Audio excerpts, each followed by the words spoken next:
राजा रुद्र सिंह सोचने लगे। ऐसे मौसम में हम इस भयावान जंगल में कहां शरण पाएंगे? यदि हम इसी प्रकार रथ दौड़ाते रहें तो किसी भी क्षण कोई पेड़ टूटकर हमारे रथ पर गिर सकता है।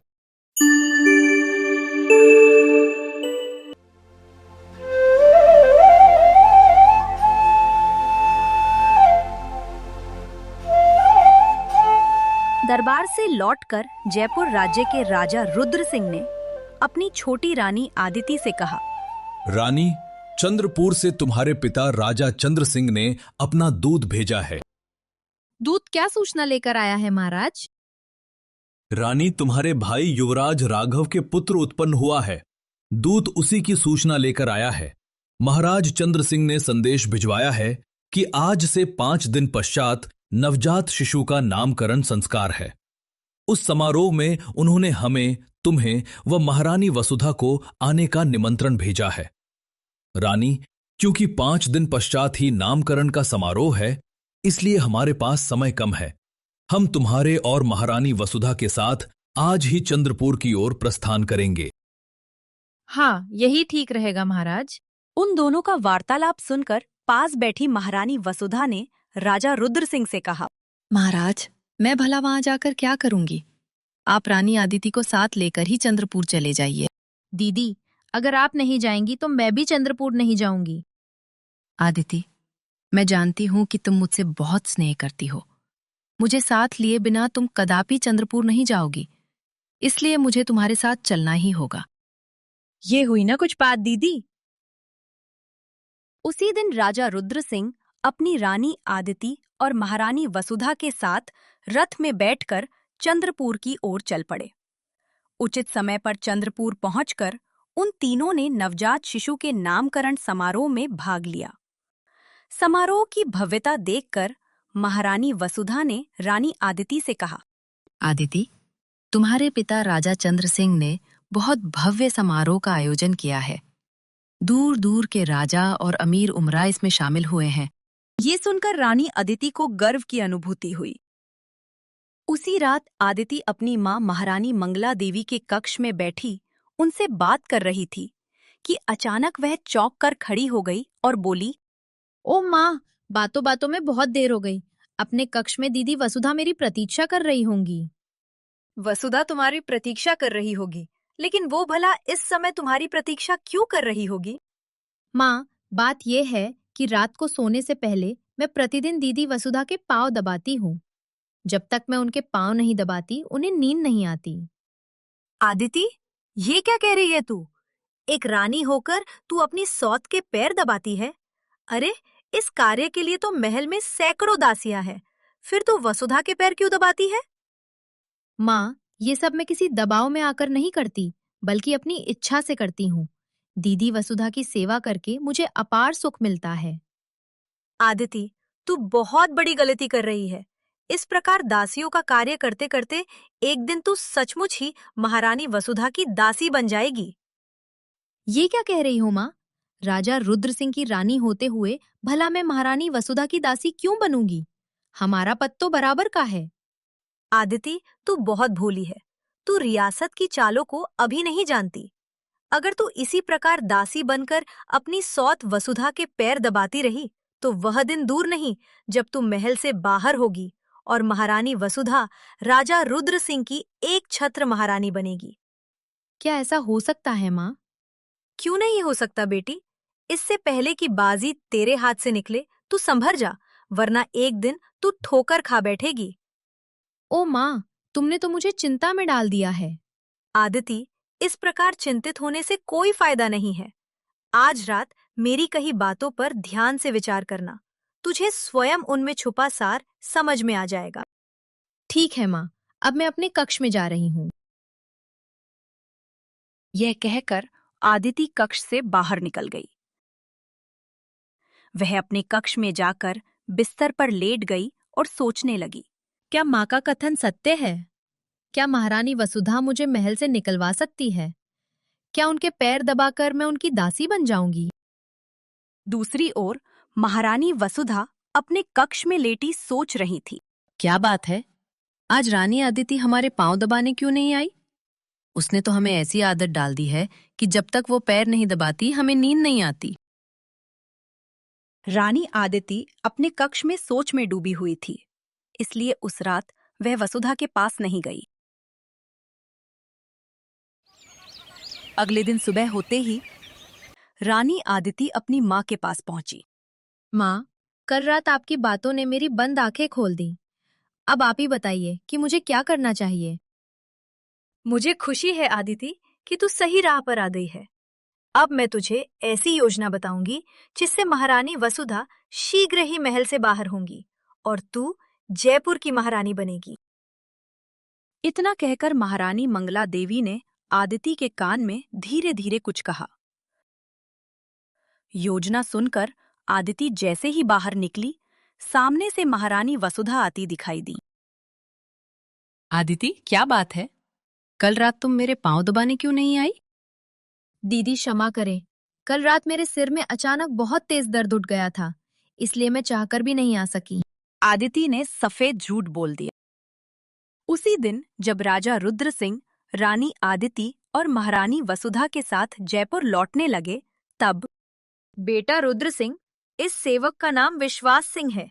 अपने नाम के अनुसार यह पूर्णतः विश्वास के योग्य है। मैं इसे तुम्हारी सेवा में दे रही हूँ। इसे अपना विशेष सेवक बनाकर साथ रखना, यह तुम्हारे बहुत काम आएगा। ठीक है माँ, मैं आपकी ये भेंट स्वीकार करता हूँ और विश्वास दिलाता हूँ कि विश्वास सिंह को अपने साथ ही रखूंगा। इतना कहकर राजा रुद्र सिंह ने उन लोगों से विदा ली और विश्वास सिंह को साथ लेकर वहां से रवाना हो गए। महारानी, हमारे समझ में एक बात नहीं आई। तुमने सेवक विश्वास सिंह को इस प्रकार राजा रुद्र सिंह के साथ क्यों भेजा? महाराज, आप इस रहस्य को नहीं समझेंगे। मैंने ये सब अपनी बेटी की भलाई के लिए किया है। ये सुनकर चंद्र सिंह चौंके और कहने लगे, महारानी, मैं तुम्हारी आदत को भली भांति जानता हूँ। कहीं तुम अपनी बेटी आदिति की हरी भरी जीवन रूपी बगिया को उजाड़ने तो नहीं जा रही हो? सच सच बताओ महारानी, क्या बात है? महाराज, क्या मैं इतनी बुरी हूँ जो अपनी इकलौती बेटी का बुरा सोचूंगी? और फिर आदिति मेरी बेटी है, उसके भले में ही मेरा भला है। आप व्यर्थ ही संदेह कर रहे हैं महाराज। इतना कहकर मंगला देवी मुड़ी और तेजी से महल में चली गईं। यह देखकर चंद्र सिंह मन ही मन बुदबुदा उठे। भगवान, राजा रुद्र सिंह और राजकुमारी आदिति को महारानी मंगला देवी की हर चाल से बचाना। सेवक विश्वास सिंह को राजा रुद्र सिंह के साथ भेजकर महारानी मंगला देवी ने जरूर कोई चाल चली है। इस घटना को बीते कई दिन हो गए। जयपुर पहुंचकर राजा रुद्र सिंह राजकार्य में व्यस्त हो गए। महारानी मंगला देवी द्वारा भेंट किया गया सेवक विश्वास सिंह हर समय उनकी सेवा में उपस्थित रहता था। यह देखकर राजा रुद्र सिंह सोचता है, महारानी मंगला देवी ने ठीक ही कहा था। विश्वास सिंह अपने नाम के अनुसार ही विश्वसनीय व स्वामी भक्त है।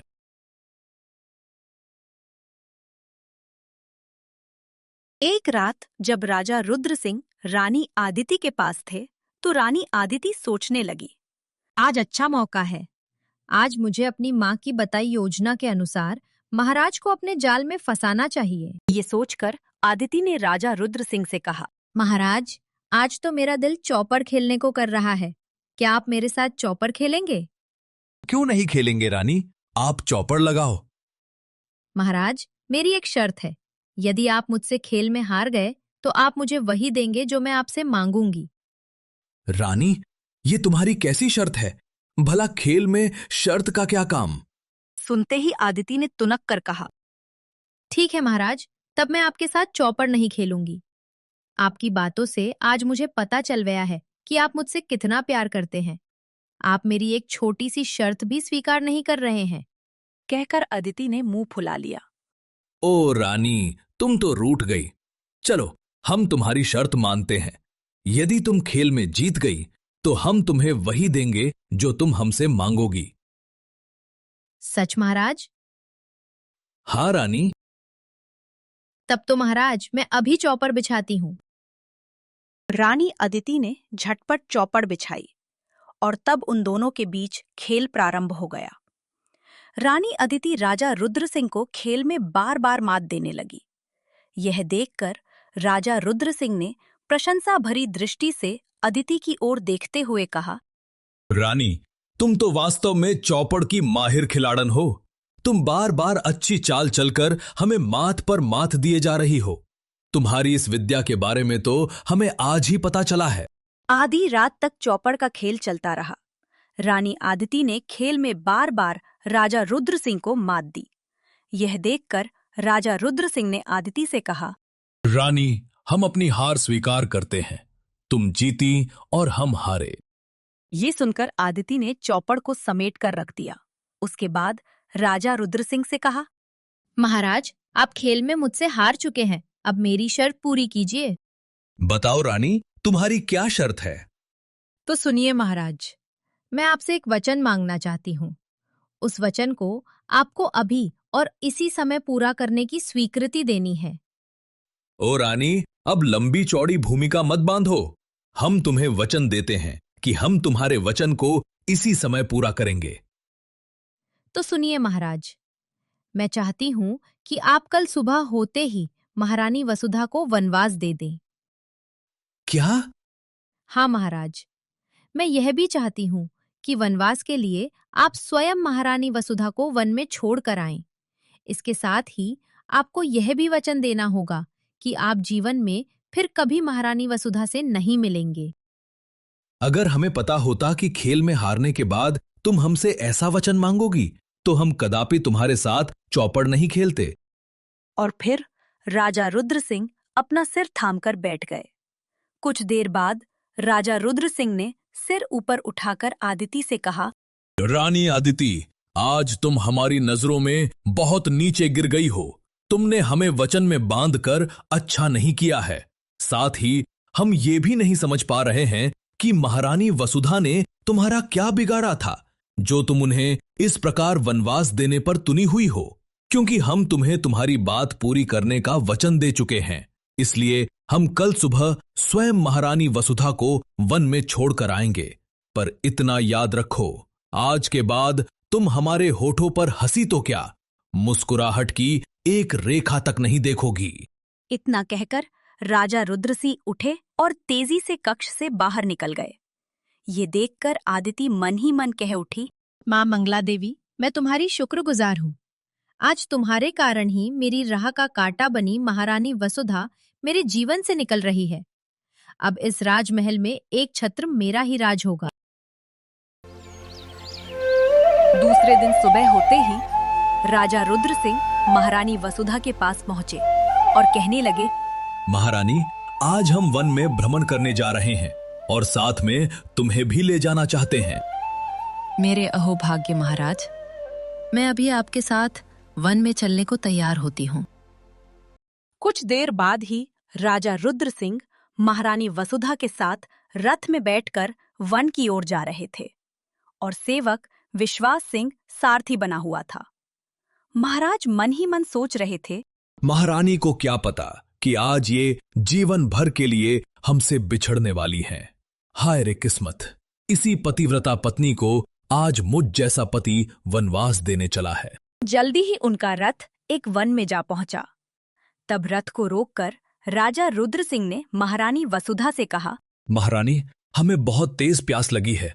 आप यहीं पर रथ में बैठी रहिए, हम वन में पानी की खोज में जाते हैं। कहकर राजा रुद्र सिंह रथ से उतरे और वन के अंदर की ओर बढ़ गए। राजा रुद्र सिंह तो पानी की खोज में गए हुए काफी समय बीत गया। जब वे वापस नहीं लौटे तो महारानी वसुधा ने व्याकुल होकर विश्वास सिंह से कहा, विश्वास सिंह, क्या बात है? महाराज अब तक पानी पीकर वापस क्यों नहीं लौटे? महारानी, महाराज वापस लौटकर आने के लिए यहां से नहीं गए थे। ये तुम क्या कह रहे हो विश्वास सिंह? तब सेवक विश्वास सिंह वसुधा की ओर एक पत्र बढ़ाता हुआ बोला, मैं सच कह रहा हूं महारानी जी। इस पत्र को पढ़कर आपको मेरी बात का यकीन हो जाएगा। महारानी वसुधा ने विश्वास सिंह से पत्र लिया और उसे पढ़ना शुरू किया, जिसमें लिखा था, प्राणों से भी प्यारी महारानी वसुधा, आज से ये वन ही तुम्हारा महल है। आज से तुम्हें इस वन में ही रहना होगा। हमारा आदेश है कि तुम भूल कर भी कभी जयपुर राज्य की सीमा में दाखिल न होना।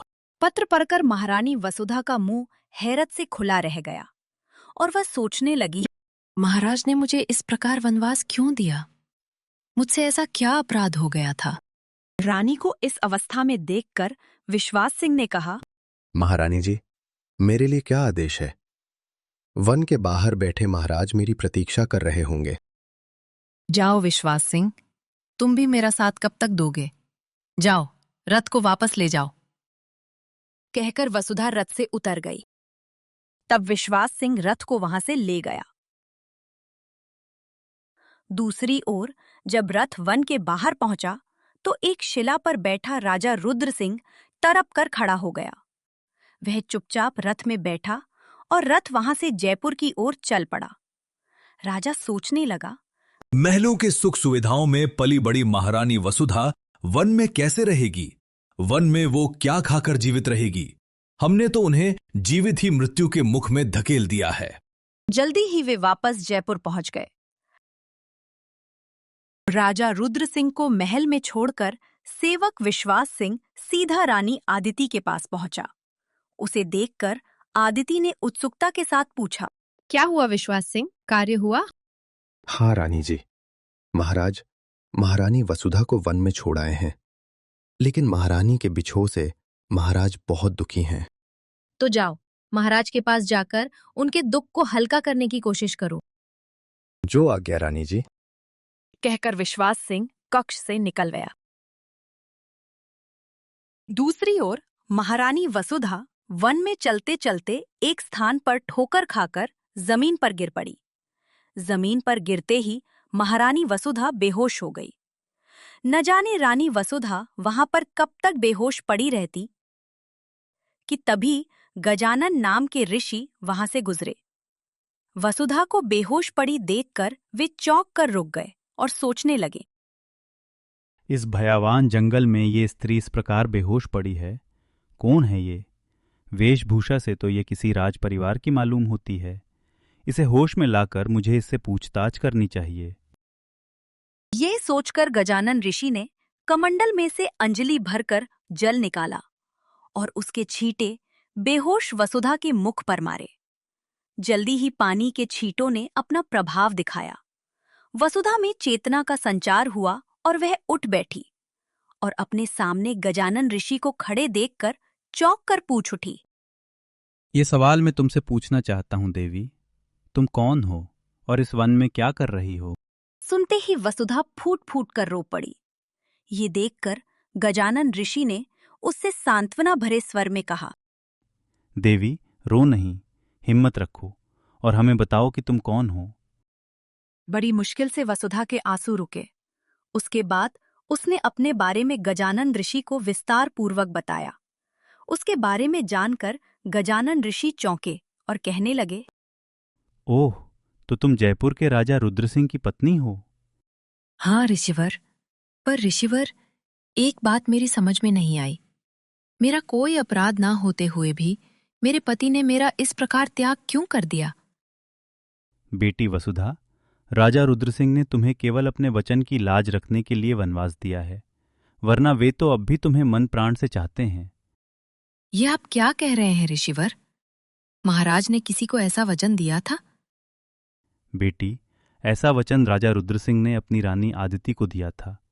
आदिति के कारण ही तुम्हें ये वनवास प्राप्त हुआ है। लेकिन मैं तो आदिति को बहन के समान स्नेह करती थी, फिर उसने ऐसा क्यों किया?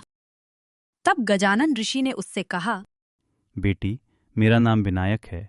इस वन से कुछ ही दूरी पर स्थित शाल्य वन में मेरा आश्रम है। तुम चाहो तो मेरे साथ चलकर मेरे आश्रम में मेरी बेटी बनकर रह सकती हो। ऋषिवर, वहां जाकर मैं क्या करूंगी? अब मेरा जीवन व्यर्थ है, मुझे मर जाने दीजिए। बेटी, ऐसा करके तो तुम अपने नाम को लग जाओगी। तुम्हारा नाम महारानी वसुधा है। तुम एक राज्य की महारानी हो, इसलिए शक्ति और धैर्य से मुसीबतों और संकटों का सामना करो। विश्वास रखो, एक दिन पुनः तुम्हारा अच्छा समय आएगा। तब ऋषि के बहुत समझाने पर वसुधा उनके साथ आश्रम में रहने को चल पड़ी। दूसरी ओर राजा रुद्र सिंह हरदम उदास से अपने कक्ष में पड़े रहने लगे। महारानी वसुधा के वियोग में उन्हें कुछ भी नहीं सुहाता था। रानी आदिति जब जब उनके पास आती, वे क्रोध में चिल्ला उठे। दुष्टा, चली जाओ मेरी आंखों के सामने से। तूने मेरे जीवन में आग लगा दी है। तू कभी सुख नहीं पा सकेगी। ये सुनकर आदिति कुछ नहीं कहती, बस क्रोध में बल खाती वहां से वापस चली जाती। धीरे धीरे राजा रुद्र सिंह की अवस्था गिरने लगी।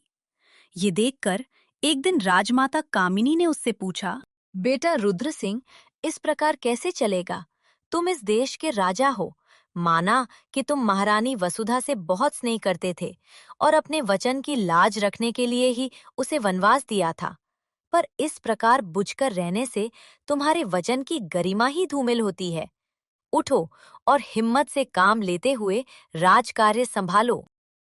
राजमाता, आप जो कुछ कह रही हैं ठीक कह रही हैं। मैं आपकी बातों पर अमल करने की पूरी कोशिश करूंगा। बेटा, तुम बहुत दिनों से शिकार खेलने वन में नहीं गए हो। जाओ, आज वन में जाकर शिकार खेलाओ। इससे तुम्हारा मन भी बहल जाएगा। जो आज्ञा राजमाता। उसी दिन राजा रुद्र सिंह एक सेवक को साथ लेकर वन में आखेट करने निकल गए। देवयोग से वे शाल्य वन में जा पहुंचे। दिन छिपने तक आखेट करते रहे, तभी आकाश में अचानक काली घटाएं छा गईं और बिजली चमकने लगी। कुछ ही देर में मूसलाधार वर्षा और तेज आंधी चलने लगी। राजा रुद्र सिंह सोचने लगे, ऐसे मौसम में हम इस भयावान जंगल में कहां शरण पाएंगे? यदि हम इसी प्रकार रथ दौड़ाते रहें तो किसी भी क्षण कोई पेड़ टूटकर हमारे रथ पर गिर सकता है। रथ अभी कुछ दूर ही पहुंचा था कि वहां उन्हें एक कुटिया दिखाई दी। उनका रथ कुटिया के समीप जाकर रुक गया।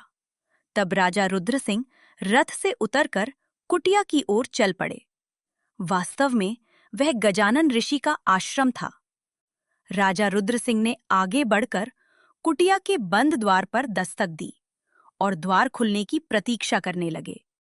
कुछ क्षण बाद कुटिया का द्वार खुला। द्वार में महारानी वसुधा खड़ी थी। दोनों एक दूसरे को देखकर बहुत चकित रह गए। महाराज, आप? महारानी, तुम? कई पल तक वे दोनों उसी अवस्था में खड़े रहे। तब महारानी वसुधा ने सजग होते हुए राजा रुद्र सिंह से कहा, महाराज, बाहर क्यों खड़े हो? अंदर आइए। फिर राजा रुद्र सिंह ने कुटिया में प्रवेश किया। कुटिया में पहुंचकर राजा रुद्र सिंह ने वसुधा से कहा, महारानी, हमें क्षमा कर दो। हमारे कारण ही तुम्हें इस निर्जन वन में सन्यासिनी बनकर रहना पड़ रहा है। महाराज, आपका इसमें कोई दोष नहीं है। मैं जानती हूं कि दोषी आप नहीं, रानी आदिति है। तुम ये सब कैसे जानती हो महारानी?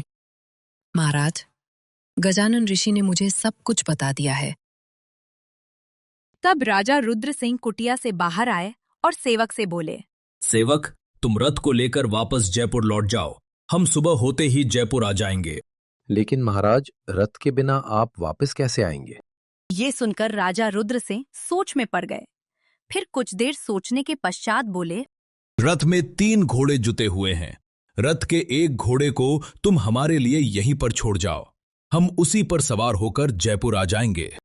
सेवक ने एक घोड़ा वहीं पर छोड़ दिया और रथ को वहां से लेकर चला गया। तब घोड़े को एक पेड़ से बांधकर राजा रुद्र सिंह कुटिया की ओर चल दिए। कुटिया में पहुंचकर राजा रुद्र सिंह ने वसुधा से कहा, महारानी वसुधा, आज हम यहीं तुम्हारे पास कुटिया में रहेंगे। ये आप क्या कह रहे हैं महाराज? आप राजा होकर इस कुटिया में रहेंगे? महारानी, जब तुम हमारी पत्नी होकर यहां रह सकती हो तो हम क्यों नहीं रह सकते? लोग देखेंगे तो क्या कहेंगे महाराज? लोग कुछ भी कहें महारानी, हमें उनकी चिंता नहीं है। ठीक है महाराज, जैसी आपकी इच्छा। उस रात राजा रुद्र सिंह महारानी वसुधा के साथ उसकी कुटिया में ही रहे। महारानी वसुधा रात्रि के न जाने किस पहर तक बैठी हुई राजा रुद्र सिंह के पैर दबाती रही और न जाने कब उसकी आंख लग गई। सुबह होने पर महारानी वसुधा रुद्र सिंह को साथ लेकर गजानन ऋषि के पास पहुंची। रुद्र सिंह की ओर देखकर ऋषि ने कहा, तो तुम ही वह राजा हो जिसने व्यर्थ ही जलन की आग में जलती हुई रानी की इच्छा को पूरी करने के लिए अपनी देवी जैसी महारानी को वनवास दे दिया था। हाँ ऋषिवर, मैं ही वो बदनसीब राजा हूं। ऋषिवर, मैं रानी आदिति को दिए वचन में बंध चुका था, इसलिए न चाहते हुए भी मुझे महारानी वसुधा को इस प्रकार वन में छोड़ना पड़ा। राजन, तुम्हारे कथन से पश्चाताप झलक रहा है, इसलिए तुम इसी समय महारानी वसुधा को अपने साथ जयपुर वापस ले जाओ। अब ये कैसे हो सकता है ऋषिवर? मैं रानी आदिति को महारानी वसुधा के वनवास का वचन दे चुका हूं। राजन, रानी आदिति ने तुमसे छल से वचन मांगा था। जब रानी आदिति छल से काम ले सकती है तो तुम छल से काम क्यों नहीं लेते? ऋषिवर, मैं आपकी बात का मतलब नहीं समझा। राजन, हमें व्यक्तिगत परिवर्तन की विद्या आती है। उस विद्या के द्वारा हम महारानी वसुधा के चेहरे को बिल्कुल बदल देंगे। बदले हुए रूप वाली महारानी वसुधा को साथ लेकर आप अपने राज्य वापस जा सकते हैं। उस अवस्था में न तो आपका वचन टूटेगा और न ही रानी आदिति महारानी वसुधा को पहचान पाएगी। ऋषिवर, क्या ऐसा हो सकता है? हमारी बात का विश्वास करो राजन। अगर तुम महारानी वसुधा को अपने साथ ले जाने की स्वीकृति दे दो तो हम अभी आनन फानन में उनका रूप बदल सकते हैं। ऋषिवर, मैं महारानी को अपने साथ ले जाने को तैयार हूं। जब ठीक है, मैं अभी व्यक्तिगत परिवर्तन विद्या द्वारा महारानी वसुधा का रूप बदल देता हूं। आश्रम में लगी लताओं को तोड़कर गजानन ऋषि ने उनका अर्क निकाला। निचोड़े हुए अर्क का उन्होंने महारानी वसुधा के मस्तिष्क पर लेप किया। उसके बाद महारानी वसुधा के सिर पर हाथ रखकर उन्होंने मन ही मन कोई मंत्र पढ़ा। मंत्र पढ़कर जैसे ही उन्होंने हाथ हटाया, महारानी वसुधा का रूप परिवर्तित हो गया। महारानी वसुधा का बदला हुआ चेहरा देखकर राजा रुद्र सिंह हैरान रह गए। तब गजानन ऋषि को प्रणाम कर महारानी वसुधा को साथ लेकर घोड़े पर सवार होकर राजा रुद्र सिंह जयपुर की ओर चल पड़े। जयपुर पहुंचकर उन्होंने महल में प्रवेश किया। तभी रानी आदिति ने आकर उनका रास्ता रोक लिया और कहने लगी, महाराज, ये स्त्री कौन है? रानी आदिति, ये लता है जिसने कल रात आंधी तूफान में हमें अपनी कुटिया में पनाह दी थी। हमने लता के साथ विवाह कर लिया है, इसलिए आज से हमारी महारानी तुम नहीं बल्कि लता है। आदिति को हक्की बक्की वही छोड़कर राजा रुद्र सिंह वसुधा का हाथ थामकर महल में चले गए। आदिति अपने इस अपमान पर जल भुनकर राख हो गई और सोचने लगी, मैं इस 2 कौड़ी की लता को किसी भी हालत में जीवित नहीं छोड़ूंगी। जब मैंने महारानी वसुधा को अपने रास्ते से हटा दिया तो ये क्या चीज है? उसी रात जब महारानी वसुधा राजा रुद्र सिंह के साथ शयन कक्ष में सो रही थी, तो हाथ में विषैले पदार्थ से भरा हुआ पात्र लेकर आदिति दबे कदमों से कक्ष में प्रवेश करती है और सोचने लगती है, लता के मुख पर इस विषैले पदार्थ को डालकर मैं उसका खूबसूरत मुखरा जला दूंगी। तब राजा रुद्र सिंह भूल कर भी इसके चेहरे की ओर नहीं देखेंगे। ये सोचते हुए आदिति आगे बढ़ ही रही थी कि तभी अचानक उसे ठोकर लगी और वो विषैले पदार्थ से भरा हुआ पात्र स्वयं उसके मुख पर गिर गया। वो जोर जोर से चिल्लाने लगी, हाय, मैं मर गई। विषैले पदार्थ से जलकर उसका चेहरा खराब हो गया था। तभी शोर सुनकर राजा रुद्र सिंह और महारानी वसुधा की आंखें खुल गईं। आदिति की यह अवस्था देखकर रुद्र सिंह ने कहा, आदिति, देख लिया, बुरे काम का नतीजा कितना बुरा होता है। ये सुनकर आदिति ने लज्जा से सिर झुका लिया। बदसूरत चेहरा लेकर वो ज्यादा दिन जीवित नहीं रही। एक दिन उसने आत्महत्या कर ली। तब राजा रुद्र सिंह महारानी वसुधा के साथ सुखपूर्वक रहने लगे।